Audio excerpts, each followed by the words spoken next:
কালো চশমা পরা বিএনপি নেতারা দেশের উন্নয়ন দেখতে পায় না বলে মন্তব্য করেছেন আওয়ামী লীগ সাধারণ সম্পাদক ওবায়দুল কাদের। তিনি বলেন, বাংলাদেশকে নিয়ে পাকিস্তানের প্রধানমন্ত্রীর বক্তব্যে বিএনপির লজ্জা পাওয়া উচিত। বঙ্গবন্ধুর দ্বিতীয় পুত্র শেখ জামালের ৭১তম জন্মদিন উপলক্ষে রাজধানীর বনানীতে তার সমাধিতে শ্রদ্ধা জানানো শেষে এসব কথা বলেন সেতুমন্ত্রী। সম্প্রতি জাতীয় পার্টির চেয়ারম্যানের এক বক্তব্যের জবাবে ওবায়দুল কাদের বলেন, দ্বাদশ জাতীয় সংসদ নির্বাচনে কোনো বিদেশি শক্তির চাপ ছিল না। জাতীয় পার্টি কেন নির্বাচন করছে তা ওই দলকে পরিষ্কার করতে হবে।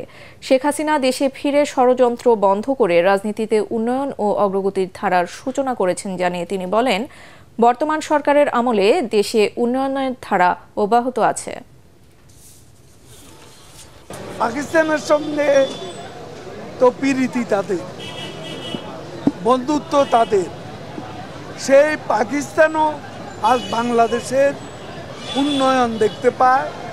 একসময় বোঝা ভাবত, এখন লজ্জিত হচ্ছে পাকিস্তানের প্রধানমন্ত্রী। এতে রিজভিদেরই লজ্জা পাওয়া উচিত, কারণ তারা বাংলাদেশের উন্নয়ন দেখতে পায় না। কালো চশমা পরে তারা শাহবাজ শরীফ যা দেখে সেটাও দেখে না।